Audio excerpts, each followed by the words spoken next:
Hello, I'm Patty Skilken with the League of Women Voters, and today I'm talking to two of the three candidates who are competing in the Republican primary election on May 8th to become their party's representative in the race for Montgomery County Commissioner. The winner on May 8th will compete against the Democratic nominee in the November election. Our candidates for this position are Doug Berry, who could not be here today, Gary Leitzell, and Bob Matthews. The County Commission does just about everything you can think of to run the county. They exercise financial control of the county expenditures, authorize public work, purchases of land and buildings, plans and administers welfare, and also appoints other officials to operate other various departments. The term of office is 4 years, and we have been told, but I'm not sure it's right, maybe you guys know, that the salary is $87,000. Does that sound right?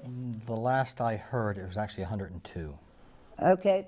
So you guess for yourself, folks. It's somewhere between 87 and 102. We're going to begin our interview by letting each candidate make an opening statement. This is your chance to talk about your kids, your dogs, your pets, anything that you think the voters might want to know. We're going to start with Bob.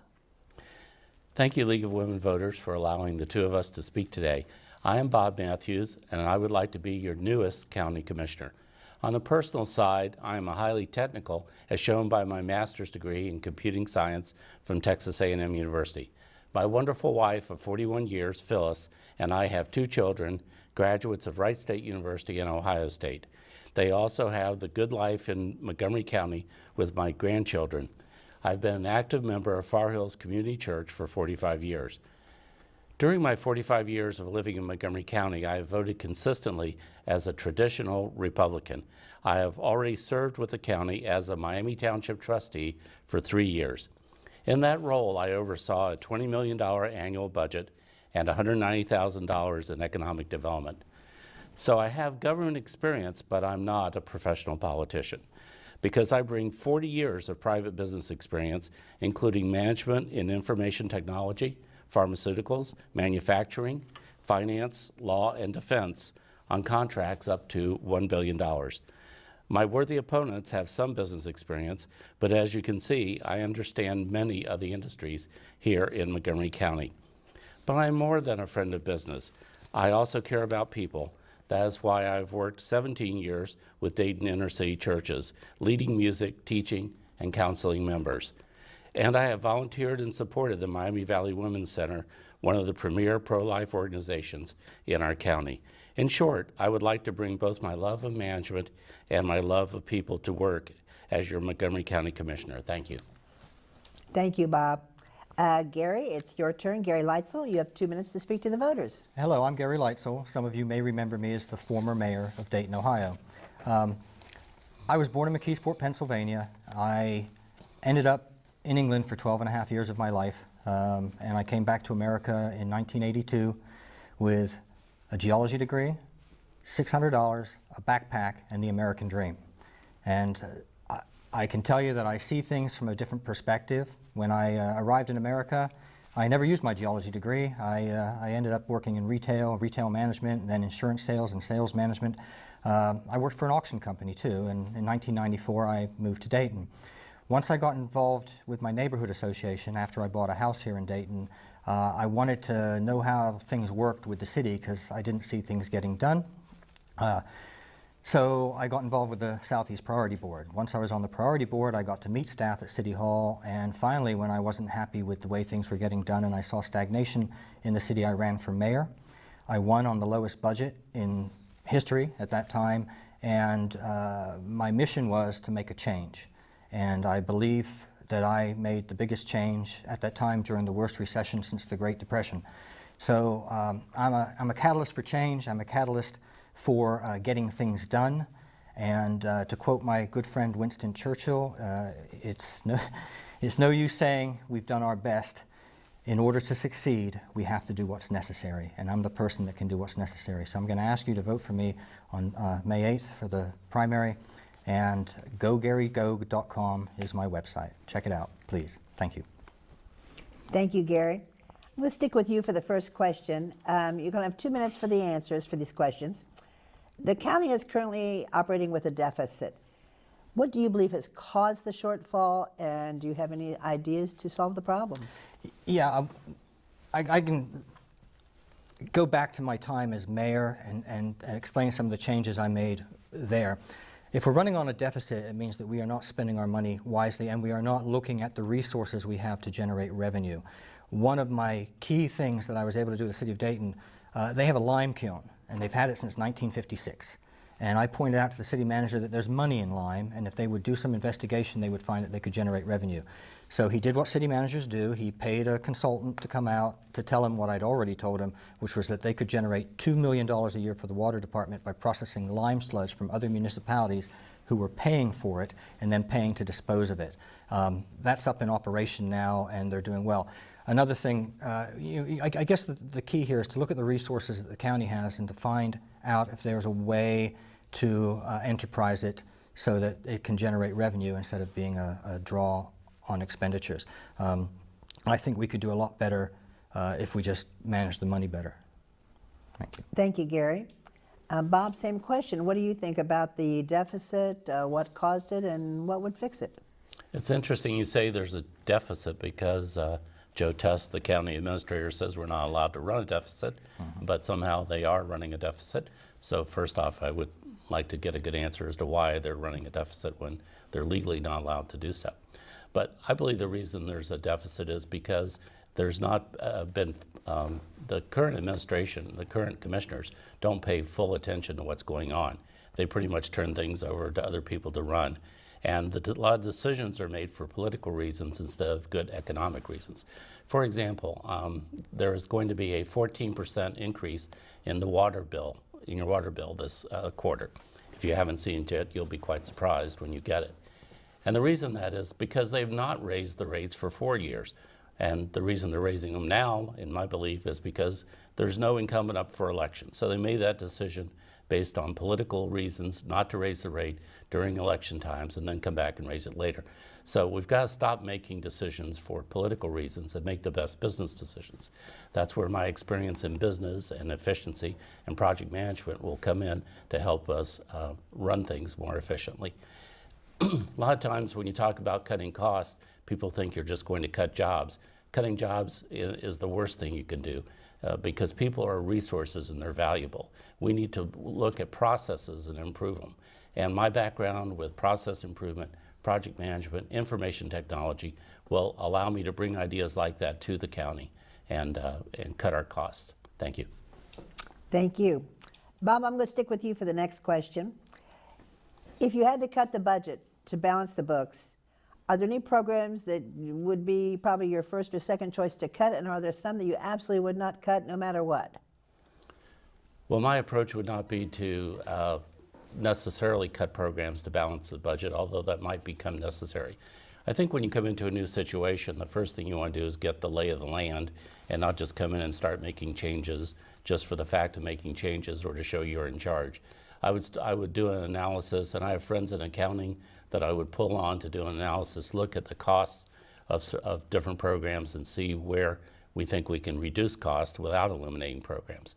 If we do eliminate programs, it would be necessary to make sure to try to come up with some way that any benefits from that program, if there were any, were somehow picked up in some other manner.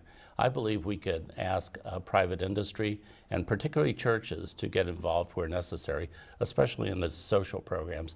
Maybe we could turn some of these over to them so that if it was necessary to be cuts, there would be no loss of the services. However, I don't want to go into this proposing that we've got to start out with cuts. I would rather grow the county. The populations continue to drop off over the last few years, and our current commissioners seem to think that's okay. And when I ran against Judy Dodge a couple of years ago, for example, she pointed out that she knew how to manage a diminishing budget. And I'm saying, why do you take that approach? That's a defeatist attitude. Let's work on improving business, improving economy, so that we can support the programs we have and still maintain a surplus in our economy. Thank you. Gary, same question. If you had to cut the budget, where would you look to find the money? And are there some things you wouldn't touch no matter what? Okay, well, I can revert back to my experience when I was the mayor of Dayton from 2010 to 2014. We had no money. In fact, I remember going to many meetings, quoting my good friend Winston Churchill again, "Gentlemen, we're out of money, now we have to think." And it forced people to think differently about what they were doing. I know one of the things we did at the city was when people left their jobs, they didn't fill the positions. So that was a savings. It wasn't necessarily good for the department, but they didn't immediately fill positions in order to save the money. So that's one way to do it. Bob, and he's right, he mentioned that the county is losing population. We are projected to lose 30,000 people in the next 12 years, and this is the state projection. And so that has an impact on sales tax, which is how the county generates revenue. If we're losing 30,000 people, that doesn't just affect sales tax revenue, it's going to affect jobs in service industries because fewer people are going to be going to Walmart, going to McDonald's. And he's absolutely right, the county has not addressed that issue. I remember 4 years ago and 2 years ago when I've run for this before, we need to promote tourism, we need to do something that attracts people to Montgomery County in order to offset these losses in budgets. The last 3 years I was mayor, we had budget surplus. So I did something right at the city of Dayton, and I think I can do it again at a county level, just getting people to think differently, do things differently, manage things better, and be more effective with that management of their money. Thank you, Gary. You kind of opened the door for the next question, talking about the lime plant. Our water supply is precious. It's, I think, one of our most powerful and desirable resources, but it's always in danger of being contaminated. What role do you think a county commissioner should take to protect our water supply? The city of Dayton controls the water supply, and a lot of people don't know this. They think they're buying Montgomery County water. They're actually buying City of Dayton water. Montgomery County buys their water from Dayton, and then they sell it to their citizens at an increased cost. The water department is an enterprise fund, so it doesn't matter who owns it. In other words, they can't tax you. It has to pay for itself with the rates that they charge. I just read last week that the city and the county have signed a 20-year contract to start merging services. And a couple of weeks ago, I met with some people from the water department who told me that the city of Dayton is pretty much under control of Clayton water system. So they're finally getting their act together to work collectively to, I guess, standardize rates, to regulate rates, to get things under control. And I know they have well fields out there. They test them. I mean, there's this big thing. They were blaming the Air Force Base, and it turns out it was the City of Dayton's fire department that was putting these chemicals into the ground. So we know that they're doing their job. It is very important that we protect that aquifer. It's the largest one, I understand, in the United States, and it's the one thing that we have that guarantees the future of Dayton. You know, in history, countries have gone, but cities have remained. And if anything were to happen, Dayton will always be here because we have that water resource that many other places don't have. So I think it's important that we protect it, and I think as a county commissioner we got to force people to pay attention to that and protect it.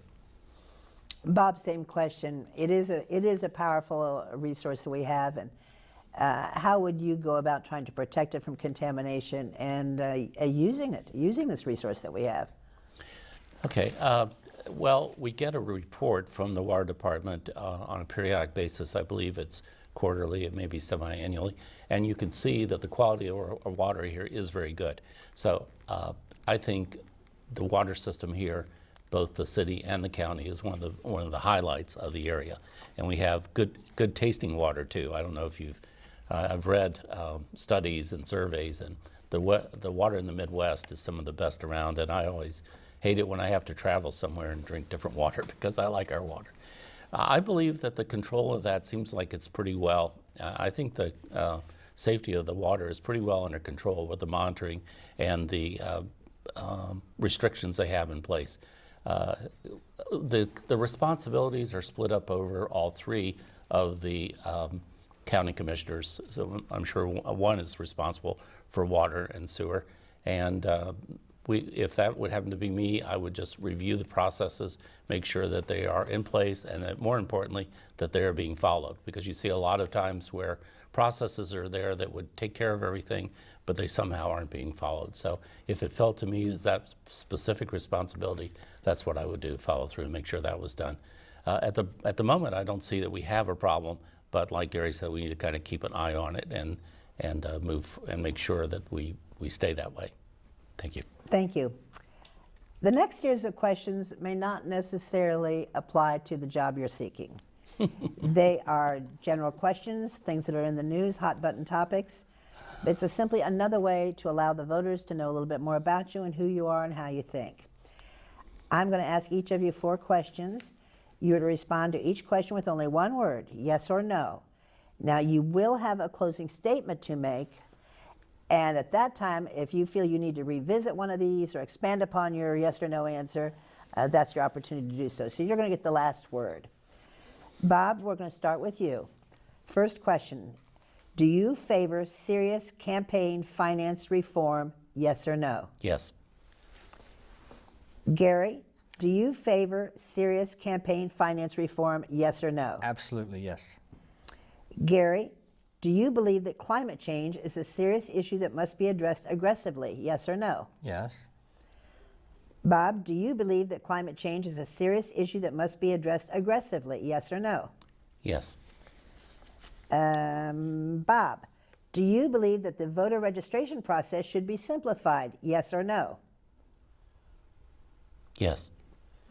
Gary, do you believe that the voter registration process should be simplified, yes or no? Yes. Gary, do you favor a ban on assault rifles, yes or no? No.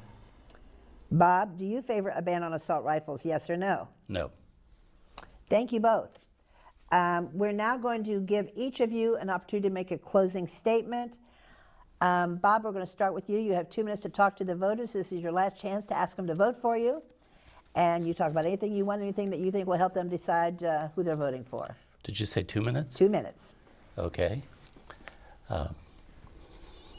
Earlier, I shared my qualifications for county commissioner. Now let me share my heart. Our beloved county is in trouble due to poor management by the Democratic-controlled commission. They are content to let our population dwindle and are watching good jobs disappear while drug problems soar.